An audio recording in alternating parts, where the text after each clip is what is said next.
Tonight's episode is recorded live Monday, April 22nd, 2013. And of course, I am your host, everybody's favorite, America's sweetheart, Todd Klindt. And all of this wouldn't be possible without the love and comfort and cuddling of Rackspace.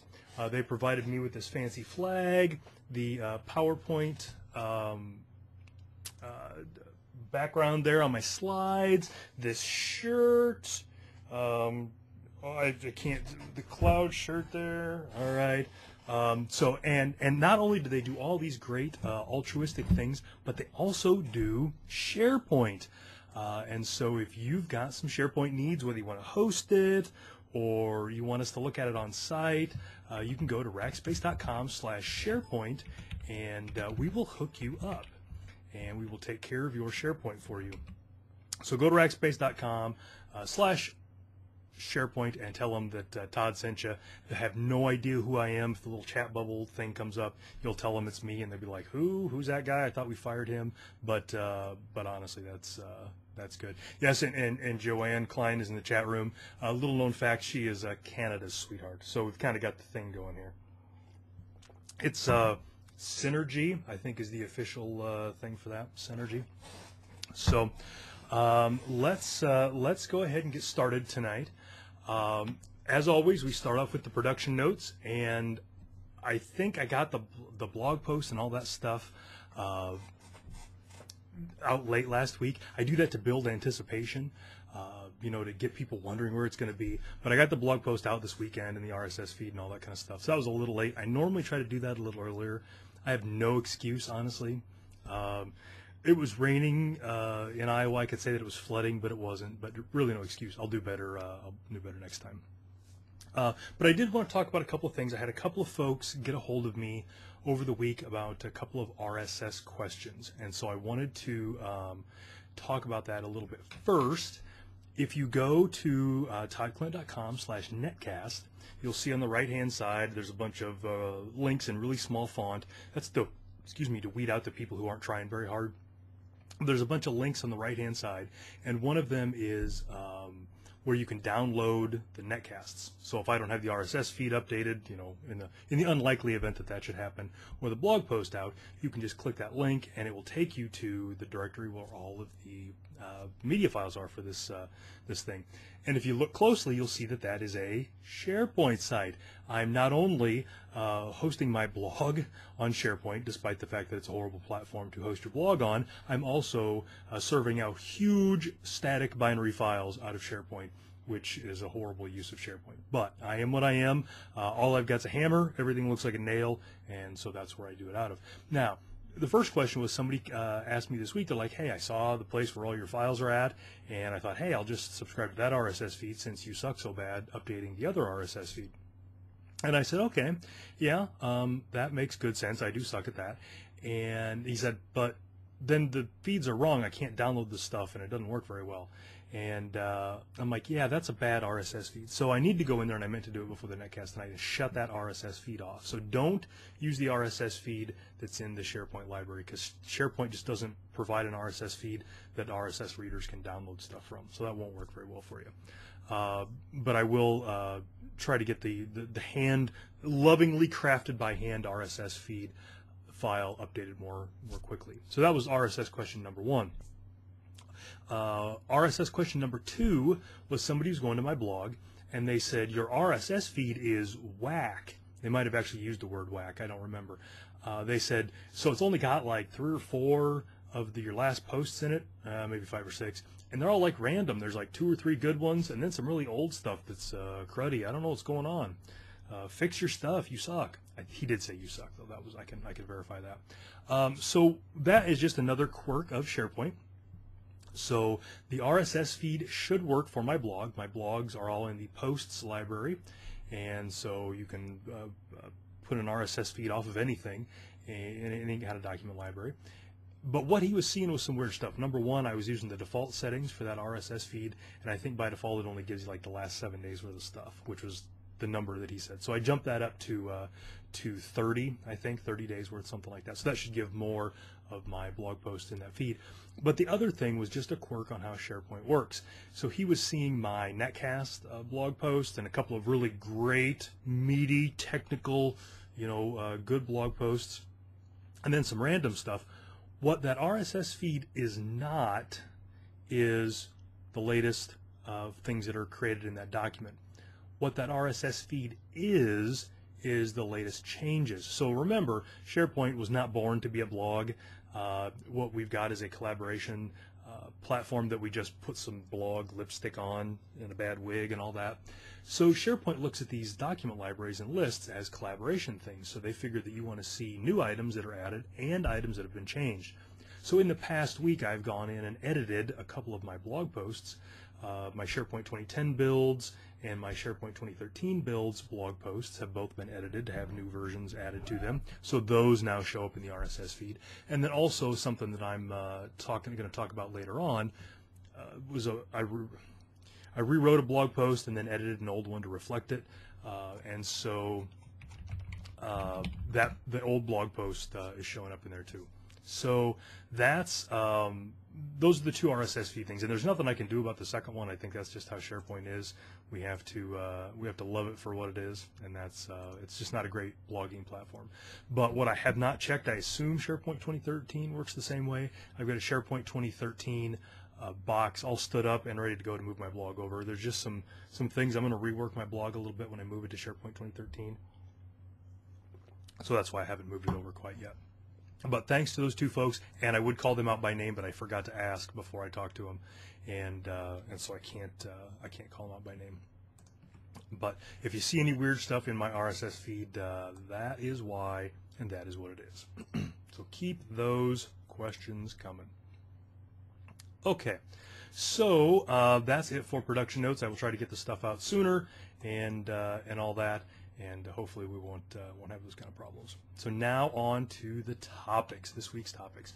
So I have a few topics this week. We'll see what the discussions from the chat room are like, but we've got a few things. So the first one is something that I've been getting a few questions about over Twitter from customers and stuff like that, and it's just, what the hell is the distributed cache? Why is it like it? How do I troubleshoot it?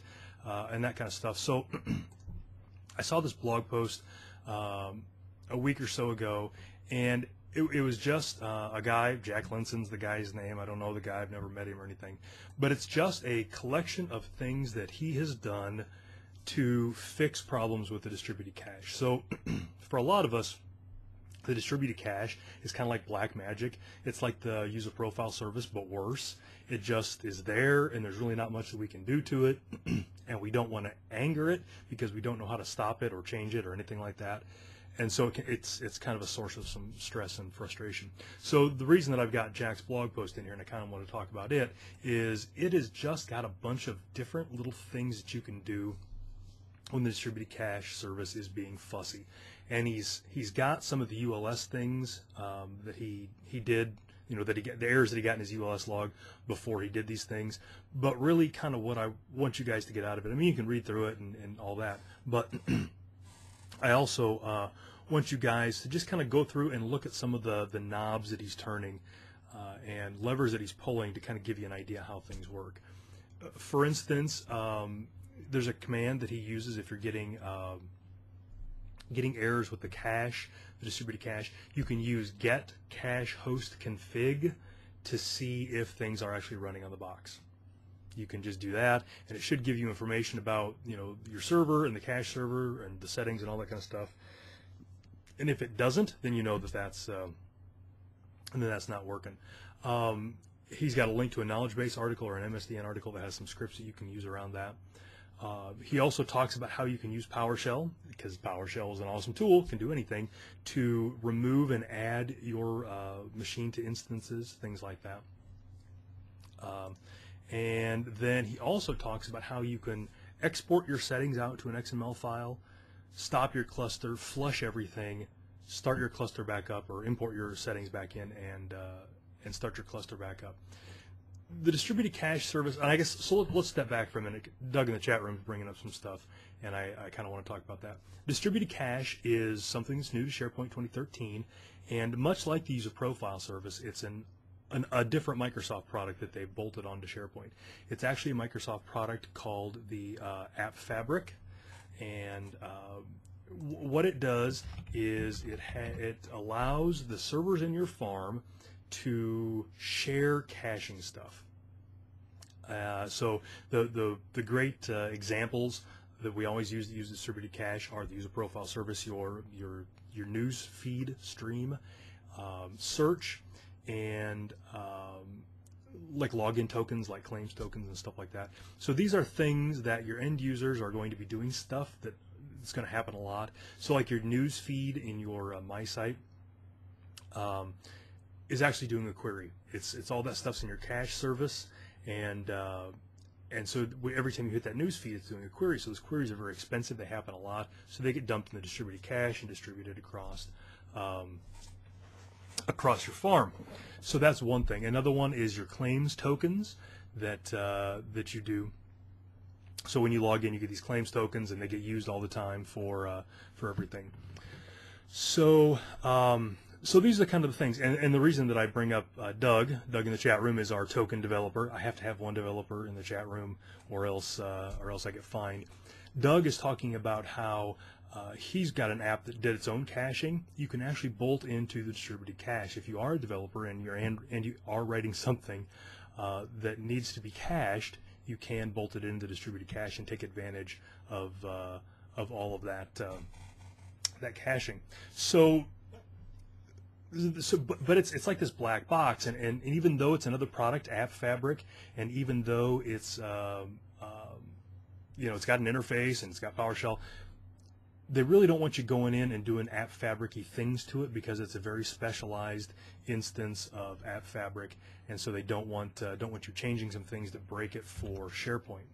And so Jack's blog post here kind of goes through the things that you can do, and that helps you when it comes to troubleshooting and stuff like that. So and in the chat room, Trevor and Doug are talking about some other things. When it comes to scaling the distributed cache, there are some things that you can do and some things that you can't do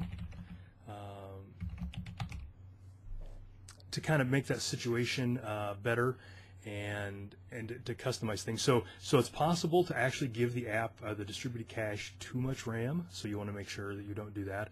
By default, it's going to take 10% of your system RAM on whatever boxes you've got it running on, though those are all numbers that you can change, but you don't want to give it more than 16 gig of RAM.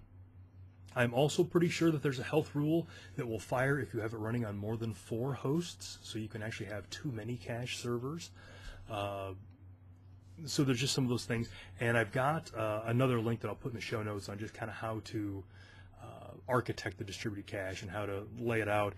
Trevor mentioned in the chat room you want it on your fastest, lowest latency box, because it is cache, so you want to have fast cache. There's a joke in there somewhere about fast cache. But Jack's blog post I thought was pretty good. It summed up a bunch of the maintenance things, the admin things that you can do with distributed cache, and kind of some of the errors that you might see with it. So Ian in the chat room is asking about whether there's a chapter on this in the new admin book. I'm pretty sure that it's covered in the architecture chapter, though that is not one that I wrote. And hopefully, for your guys' sake, hopefully not one that Shane wrote either. I don't remember, but I'm pretty sure it's covered in there. I honestly haven't seen the book, so I'm not sure, but we'll talk about the book later. I've got some good news about the book.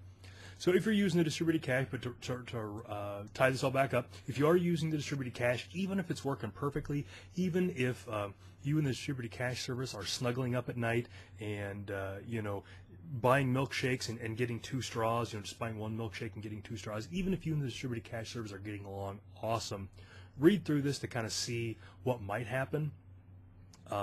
And then what to do if it might happen, because then when the distributed cache service eventually does turn on you in the middle of the night, you'll have a fighting chance on how to fix it. All right, so the next thing that I wanted to talk about is, you all know that I'm a big fan of the AutoSPInstaller. One of the Netcast regulars, Brian LaLancette, is the godfather of the AutoSPInstaller. And so I always like to see good stuff happen to him. I've met him a couple times. He's a great guy, even though he is Canadian. It's not his fault. He can't help it. It's just how it is. But recently, actually a couple of weeks ago, there was a TechNet blog post on how to build your own private cloud for SharePoint. And they used his AutoSPInstaller to build their private cloud.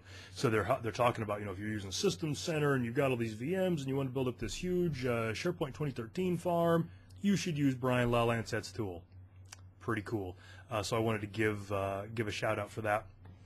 Doug in the chat room saying he just used the AutoSPInstaller again today. I try to use it at least once every day before 9 o'clock in the morning. That's how I am. Brush my teeth, shave, use the AutoSPInstaller. That's how I roll. But in all seriousness, for folks that want to do repeatable, scriptable installations of SharePoint 2010 or SharePoint 2013, the AutoSPInstaller can't be beaten. You can get it at I believe it's autospinstaller.codeplex.com. The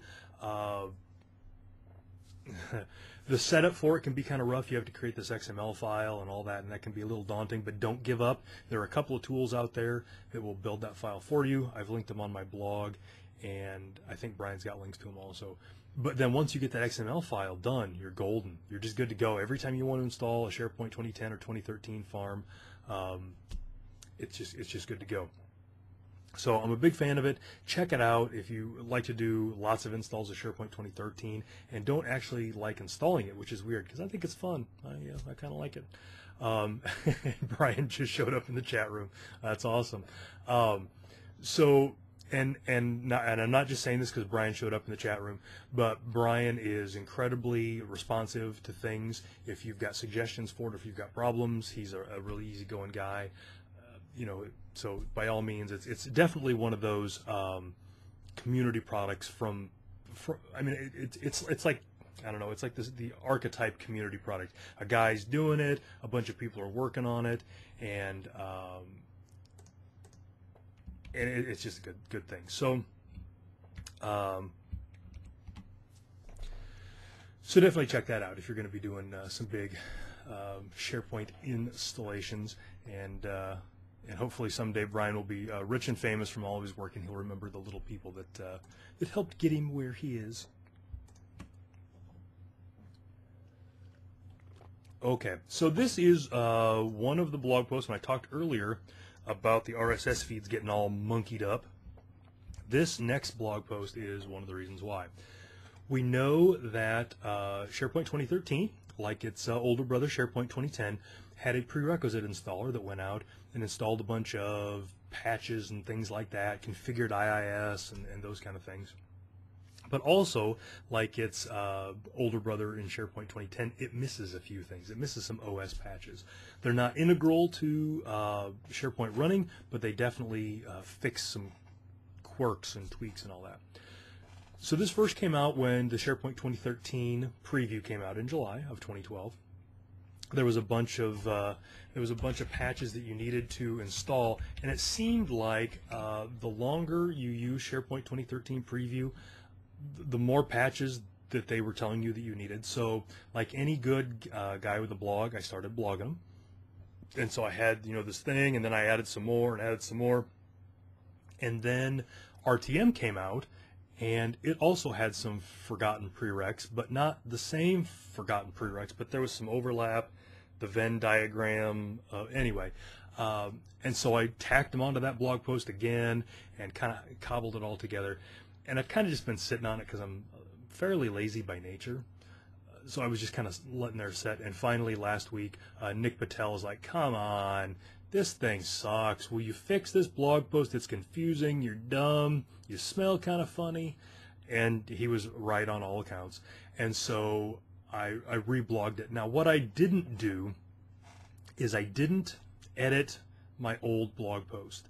And I did that for two reasons. Number one, because the more blog posts I have, the more impressive that I look.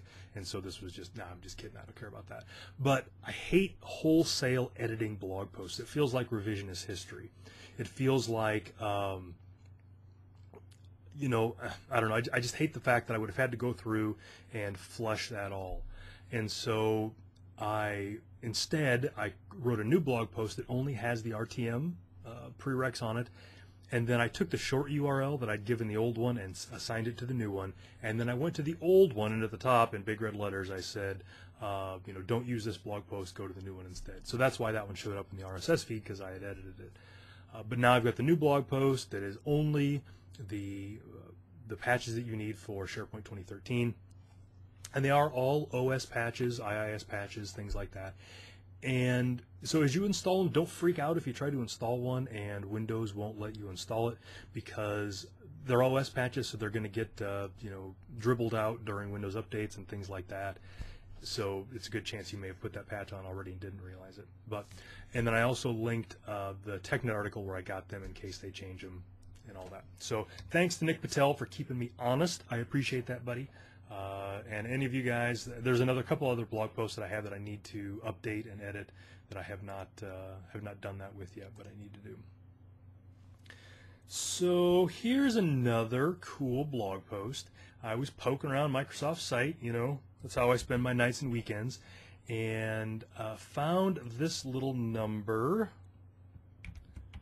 It is a download of a gigantic PDF file. It's suitable for postering and all that kind of stuff, of all of the databases in SharePoint 2013, what they are, what they do, all that kind of stuff, and then a bunch of information about them, like what their read and write profile is, and if they have to be on the same SQL instances in another database, what those databases are. So there's a bunch of really good information in there.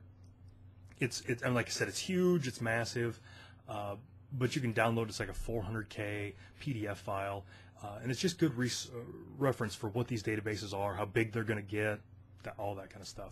I get these kind of questions all the time, how to size databases. So that download was a really good answer to that question. So here's another one I found on the Microsoft website. Back in the SharePoint 2003, early 2007 days, there was nothing online for SharePoint training-wise. And that's kind of how guys like me got our start, was because there just wasn't a lot of information about SharePoint out there, so we tried to fill in that gap. And that was one of the things, especially with SharePoint 2007, Microsoft really got their nose bloodied over that. That was one of the things that the industry didn't like. That was one of the things that the community didn't like, was that there just wasn't a lot of information out there.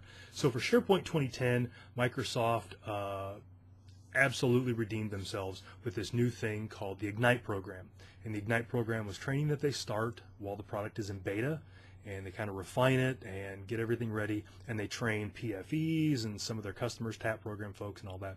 And then when the product goes RTM, they've got this whole suite of training and stuff that they've all got ready to go, and you can go to the classes and things like that. So they have, now these things are, so now you can download a bunch of that kind of stuff. And these things are great. It's good information. It's no substitute for live, quality, in-person training from people that you know and you love, like the training that's going on from Rackspace in San Antonio, June 3rd through the 7th. Just throwing that out there, for instance. Not better than that, but it's a good augmentation. And also, it's sort of, I don't want to say it's basic, but it was really good information before we could play with the OS a lot, or the application a lot. But now that we've got our hands dirty, it's a lot of review. But it's still good stuff, especially if you're getting started with SharePoint 2013, things like that. So there are a couple of links. They've got the links for the PowerPoint presentations if you want to download those, and then they've got links for the videos if you want to download those and watch them, load them up on your tablet and your phone, that kind of stuff. They're out there. So thanks to those guys. Microsoft, for 2 versions of SharePoint now, has done a tremendous job getting that free training out there and getting everybody up to speed and all that. So I appreciate that. Okay, so the next one, this is a good one, and I feel bad because he's not in the chat room right now, but those of you that are regulars in the chat room know there's a guy who normally shows up, SharePoint Jack. And you guys know that I'm always talking about, you know, submitting ideas and giving me things that you want me to talk about on the Netcast. And a bunch of you do, and every once in a while, I actually do it. I actually go through with my word and actually talk about stuff. So Jack sent me some stuff a couple of weeks ago, and I was going to talk about it when I was in Australia, but then that Netcast didn't happen. And then, thanks, Delta. And then I was going to talk about it last week, but I ran out of time because of all the stuff that I wanted to talk about from Australia getting rolled over. So, Jack, sorry about the wait, but here it all is. So, basically, Jack just had some problems installing some language packs, was looking at some stuff, and then just sent me, you know, the stuff that he found out afterwards. He was just sharing with the community. So that was really nice of him. But the two things he wanted me to talk about were he was running the configuration wizard, and he had some language packs, and on one of the machines, the language pack, the configuration wizard was whining that the language pack wasn't installed, except it was installed, but the wizard said it wasn't installed. So what do? Do you install it again? Jack was pretty smart. All of the things that the configuration wizard checks for are in the content database. So, or the configuration database, and they get there from a timer job that runs on every web front end. There's a timer job that runs that updates the config database with all the things that are installed on each machine. And so what Jack figured out was he had installed the language pack, but the timer job service on one box had died, so that timer job hadn't run. Configuration database hadn't gotten updated. He ran the config wizard. The config wizard went out to the config database. No sold on that. So what he did is he just bounced the timer job service, waited for all the timer jobs to get caught up, reran the wizard. It was all good. So that was good. Good troubleshooting on his part in figuring all that out. And it's not as much of a thing now as it was with SharePoint 2003 and SharePoint 2007, but restarting that timer job service is almost never a bad idea. It's almost like an IIS reset, but not quite as helpful. But just every once in a while, the timer job service gets, you know, fog in its head, and it just doesn't know what to do, and it kind of freaks out. And just going into Windows, Services, SharePoint timer job service, and just restarting it kind of gets things, you know, churning again, gets it back on task. So, so that was good troubleshooting from Jack. But Jack's day was not done. Jack was having a rough day. When he ran the wizard on another box, he got another error towards the end, saying that something didn't have access to the SharePoint log directory. So what he found out was that the local group on this box, the local WSS admin WPG, or worker process group, did not have access to the log file directory on that box. And he had moved his log files to the D drive. But anyway, one of the things that the configuration wizard does is it resets all the permissions, except it didn't have permission to reset the permissions, and it got all mopey pouty on him and failed out. So he did some searching on that and figured out what the problem was there, gave that worker process group permission to that folder, and then reran the wizard. It was able to do the thing that it needed to do, and it fired off. So that's a good one. I've absolutely encountered that one 3 or 4 times. That's not an uncommon problem. And then while he was working with one of these, he flushed the timer job cache, which is kind of a good skill to know how to do. Your timer jobs are just little XML nuggets, and when the timer job service runs, it parses through all these XML things and runs particular tasks. It is possible for those tasks to get corrupt, things to get weird, and then the timer job service freaks out. So, and maybe I'll do a blog post on this, I don't know. And there's a bunch of stuff out there. If you Google or Bing it, it's out there. But basically, you go into a directory, there's a bunch of XML files and one file called cache.ini. You go through and delete all the XML files and then go into the cache.ini file and just change whatever values in there to something else. You're essentially invalidating the cache. And then start your timer job service back up. It will see that the cache has been invalidated. It'll go out to the config DB, pull down all the timer job nuggets, and then start all over. Hopefully that will fix whatever problems you're having. But I've had to do that a bunch of times to fix crazy stuff.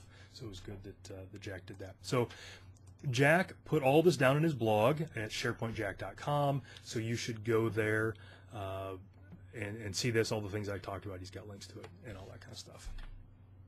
This is breaking news, and actually I need to open this up too. Breaking news. I've got these couple of blog posts. Maybe you guys have seen them. One of them has all the SharePoint 2013 builds in it, and one of them has all these SharePoint 2010 builds in them. And those have been pretty popular. They seem to you know, get a lot of hits. They're very good with the ladies and all that. And so one of the things that I do is I collect regressions and all that stuff that show up. So Jared in the chat room, him and I were chatting before this, and he had mentioned that he had found a regression with the February 2013 CU for SharePoint 2010.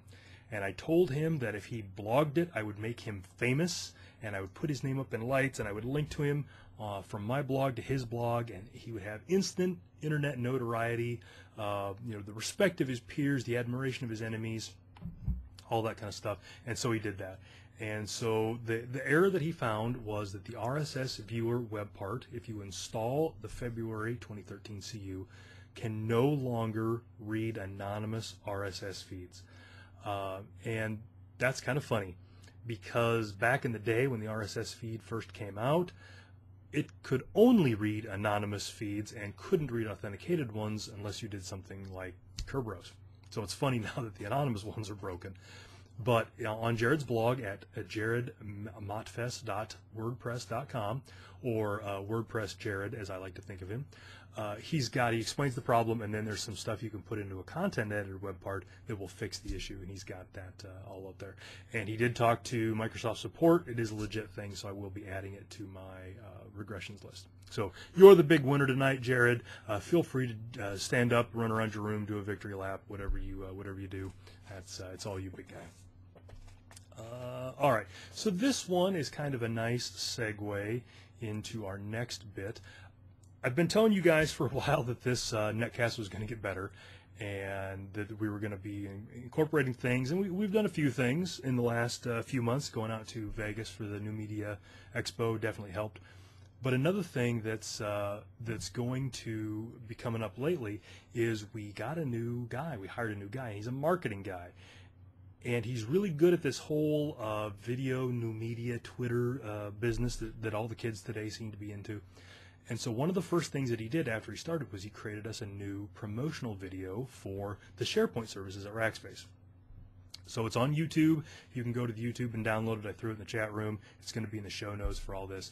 But it's this really great, you know, just a promotional video. It's marketing schlock. I mean, it's all you'd expect, lots of hyperbole and flashing and all that kind of stuff. But the guy is really good at making videos and putting this stuff together. So it's going to be really good once once he gets into the hang of things.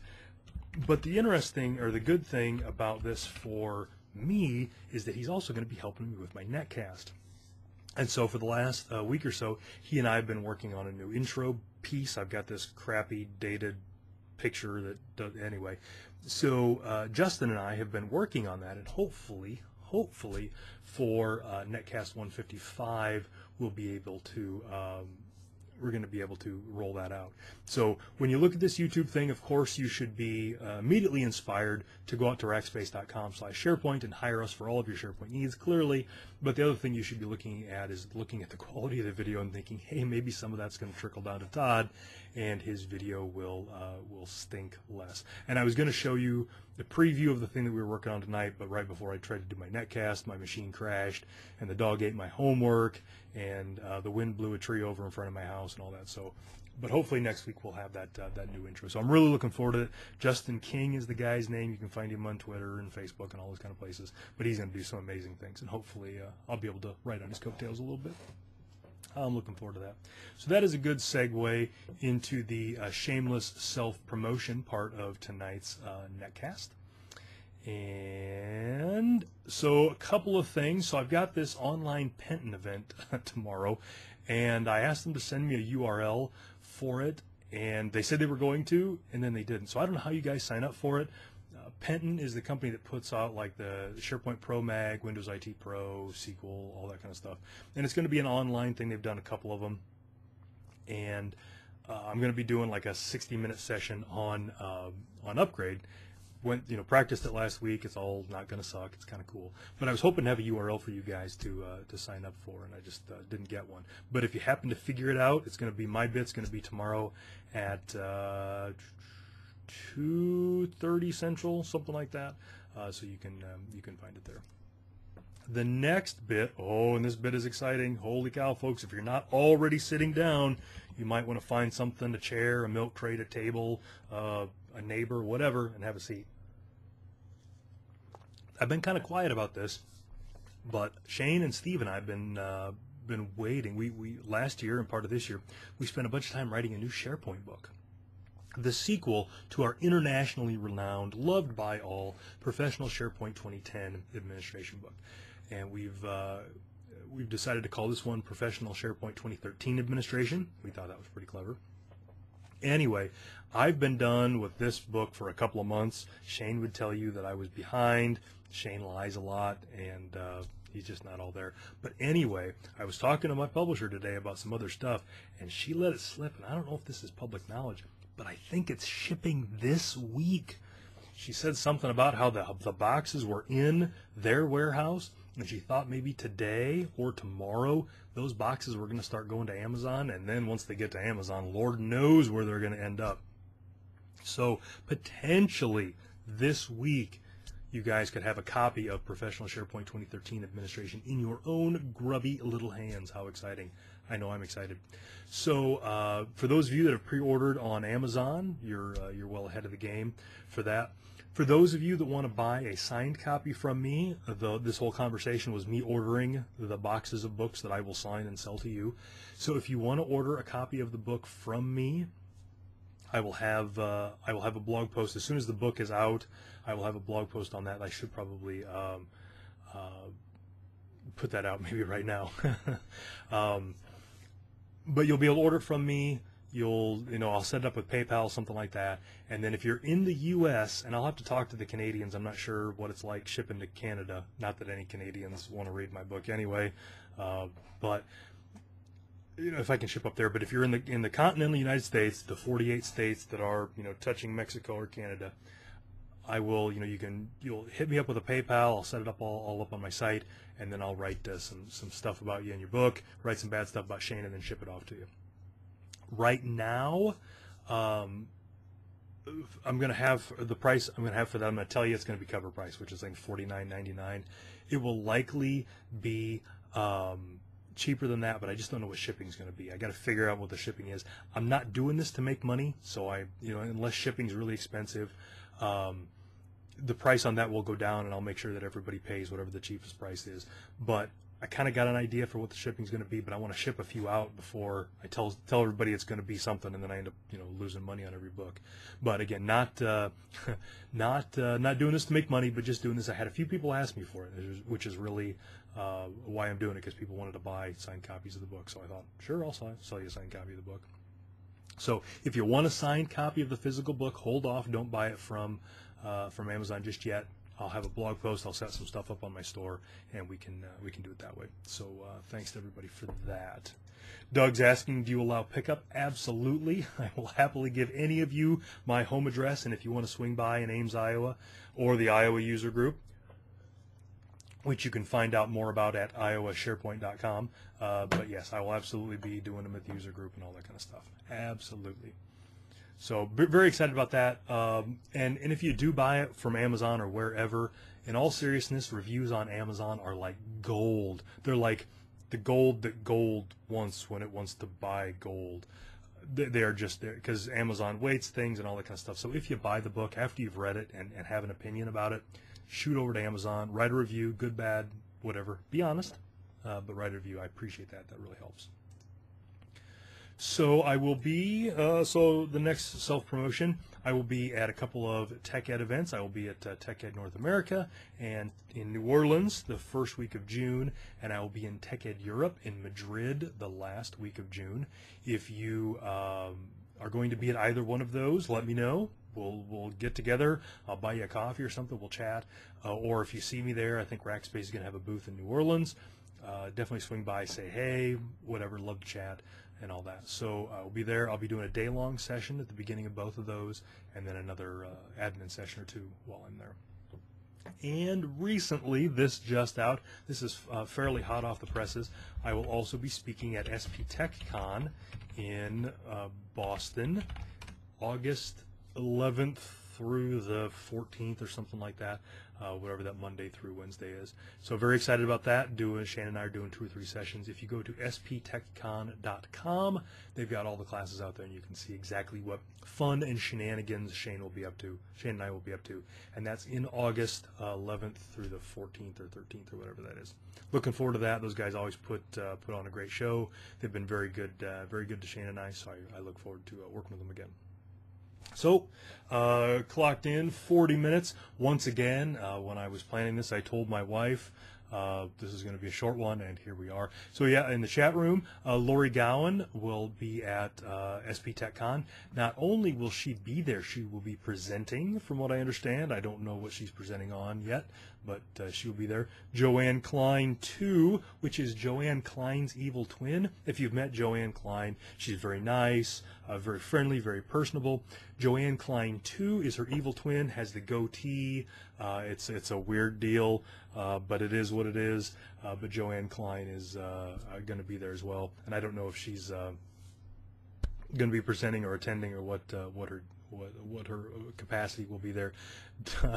And Doug, the developer, always has to spoil this. He gets our expectations high. He's like, yeah, I'm not going to go, which is awesome. And then he mentions that he's going to be sitting on a beach, so now we're all imagining him in a Speedo, which kind of... so thanks for that, Doug. I appreciate that. So, but if you're going to be at SP TechCon, if you're going to be there, you got to swing by. You got to say, hey, the Rackspace will have a booth there. We'll be doing some stuff. So let me know if you're going to be there. We'll make you feel right at home. So, thanks to everybody. I appreciate the folks in the chat room putting up with the technical difficulties that we had when this started. I've got a potential remedy for that. Hopefully, we'll have that sorted out by next week. Thanks to everybody. You can find me on Twitter at Todd Klindt. You can download this at YouTube /Todd Klindt Netcast. You can find it on YouTube or iTunes and Zune, and you can also go to toddklindt.com/netcast. Join it live every Monday night, 8:30 Central, and join the chat room and all that kind of stuff. So thanks everybody. It's been great. Have a good night.